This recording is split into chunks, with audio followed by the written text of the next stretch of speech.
Hello everybody and welcome back to the Lore of Vasten, episode 3. This is Kyth's story. It's going to be presented in like an audiobook format, kind of like a podcast. You can minimize. There's going to be cinematics on the screen, but they're unrelated to the story. They're just regular Realm of Vasten cinematics.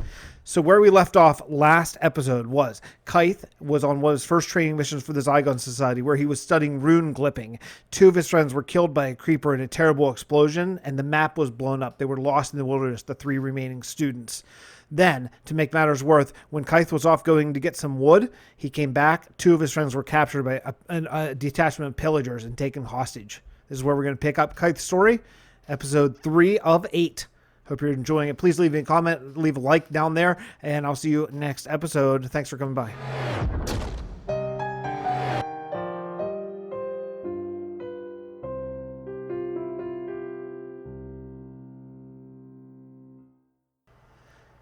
After being convinced there was nothing left of value of our camp, the bandits grouped up and continued on their path.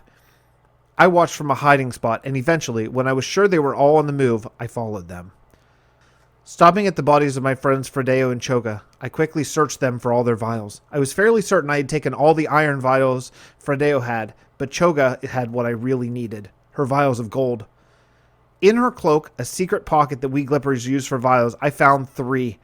I looked up at the moon, silently vowing that I would rescue my friends. Fortunately, the pillagers were easy to track.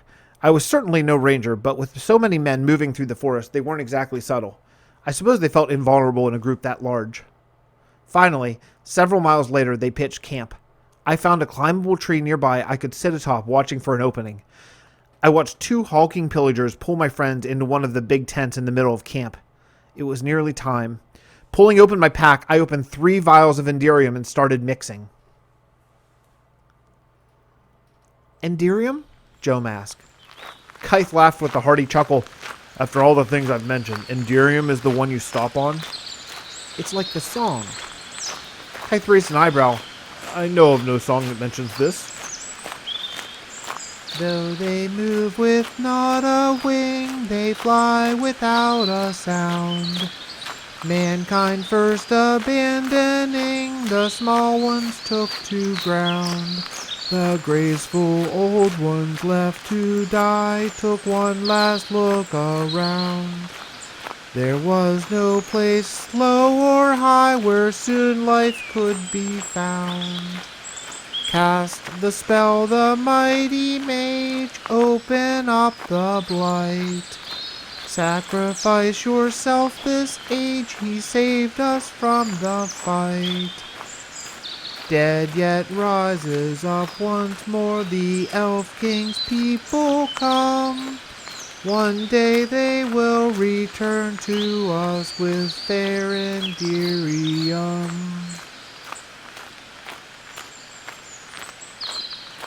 A long silence stretched between the old man and the boy. I've never heard that. Where did you learn it? Kyth asked. Sometimes in our long walks, my tutor will sing songs. She says she used to be married to a bard. It's a good song. Do you know the story it speaks of? It's a tale of man's betrayal, but it's not true. It's just a fairy tale. Kyth nodded. Fairy tale. Well, this is the Enderium from your fairy tales. Kyth pulled out another vial of the magenta liquid and handed it to the boy. Does it feel real to you? Joan quietly studied it. Where does it come from? It seems to glow. It does glow, if it's dark enough. Kyth looked far off as the 2 continued down the road. If it's dark enough. After some more time of silently walking, Joe asked the man he had known as his grandfather if he would continue the story. My 2 friends, Gibby and Hef, were in the pillager's tent. I needed to move. Quickly, I applied the gold vial first. It would make me move lightning fast, agile in unnatural ways, and be a very difficult target for crossbows to hit. After applying the gold to my abdomen, iron to my chest, and diamond to my arms, it was time. Gold Glippers are known as dancers, for good reason. I moved with incredible speeds across the field between me and 2 of the pillager guards. They were hardly paying attention. They never saw me coming until my dagger slipped across their throats. Picking up the bolts from their crossbows with my iron affinity, I could throw bolts harder and more silently than their basic crossbows could shoot. I took out more than 10 before the first shout of alarm. Activating my full gold rune, I moved even faster, busting into the main tent, sending recovered crossbow bolts through chest after chest. There were far more pillagers than there should have been. Pulling my sword, I made quick work of the rest and stood ready when reinforcements came. It was like slicing butter. With my enhanced speed, power, and essentially no fear of taking a blow as long as my diamond glyph was active, I had to play no defense. That night, I slayed 35 pillagers. There had been a second camp just out of my sight from my hiding spot. I couldn't have known. Still, by the time I was done and my glyphs faded, I was standing waist deep in the corpses of my dead. There was no keeping it to myself at that point. The other Glippers knew what and who I was. I rose quickly through the ranks, though I never knew why. Was I the best? Or was it that I was prince and heir to a very powerful throne? I kept Gibby with me each promotion I got, insisting he come with me. I needed him. He was honest and I could trust him. It was only a few months later that the first attempt came on my life. We were running a drowned practice squabble with real drowned. They were supposed to be unarmed so my squad could practice our underwater maneuvers. Once we submerged, it was obvious this test was real. Instead of 4 drowned, as we expected, there were 9, and worse, all armed with tridents. It's important that you know one cannot apply glyphs underwater. Now, we have helpful things for underwater combat, but none of that was in play that day. 2 of my squad were killed before the rest escaped. That we even got out was largely thanks to my friend. My instinct, as always, is to take the drowned on, attacking, going forward. Gibby insisted that we retreat to dry land where we could glip and have the advantage. I'm convinced to this day that had he followed my orders blindly to attack, the attempt on my life would have been successful. From that point on, there was never any pushback from the Druze about keeping my friend with me. Who armed the drowned that day was never discovered, but the fact is my quick rise through the ranks was ruffling feathers. Though Gibby seemed convinced it was a rival kingdom sending a spy to the Zygon lair, I think most likely it was another student I had passed over. Either way, the lesson was hard-earned. 2 students died under my leadership. From that moment on, I surrounded myself with a circle of friends who could watch my back. The old man stopped walking and turned to address the boy.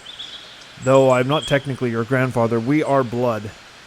I care about you very much. He sighed and crouched down to look eye to eye with the youngster. You must surround yourself with people you can trust in your life, because if they are surrounding you, your life is in their hands after all. I trust you, Pa. Well, Kyth, I suppose. Kyth chuckled as the two resumed their walk down the gravel road.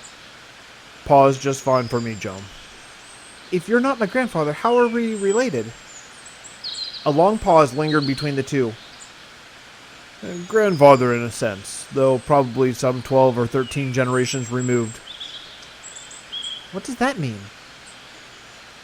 I'll tell you, John. To understand how we are family and what that truly means, you must understand my story. For now, though, the sun is setting and we should make camp. Let us move off the road. The following morning, the two broke camp and started down the road early. I believe we can make it to Castle Caraway tomorrow, if we make good time today. I can walk faster with a good story, Pa. Kyth smiled and took a breath.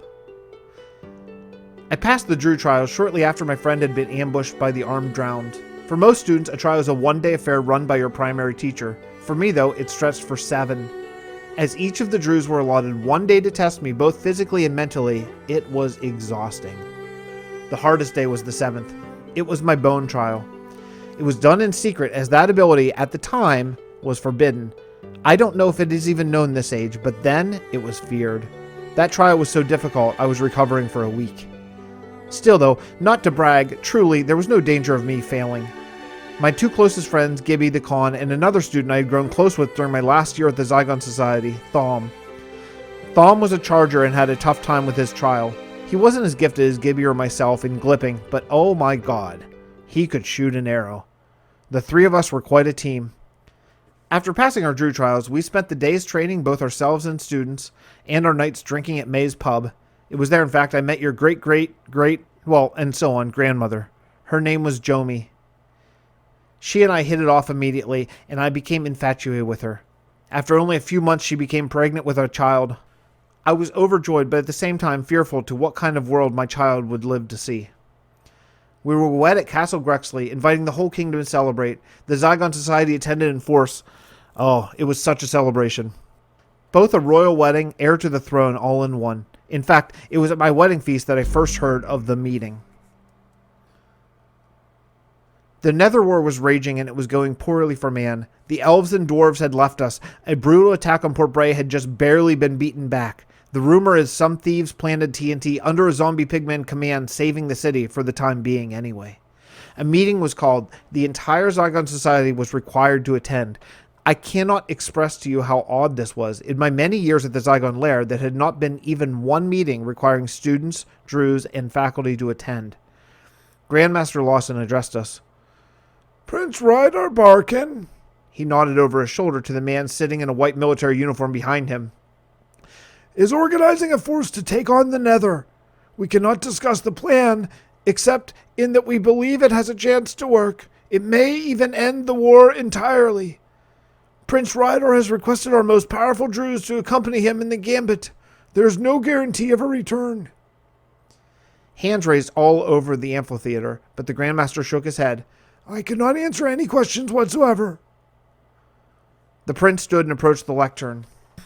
I realize what this sounds like. A strange man walks into your lair and asks the bravest and best to accompany him to war. It is true. I am asking you to come with me. I cannot tell you any of the details until the moment we go, but I can tell you this. I believe in this mission. I believe it will work, and it will end the war. We must do this now, because I also believe the war will end soon if we don't, but not in our favor. The Nether army is relentless. They know of no retreat, no fear, and have the ability to open portals anywhere in the world with no warning.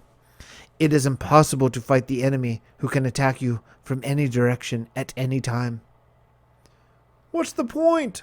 A random voice came out of the crowd. The murmurs began to grow louder. Grandmaster Lawson started to call out to silence them, but the prince stopped him with a simple glance.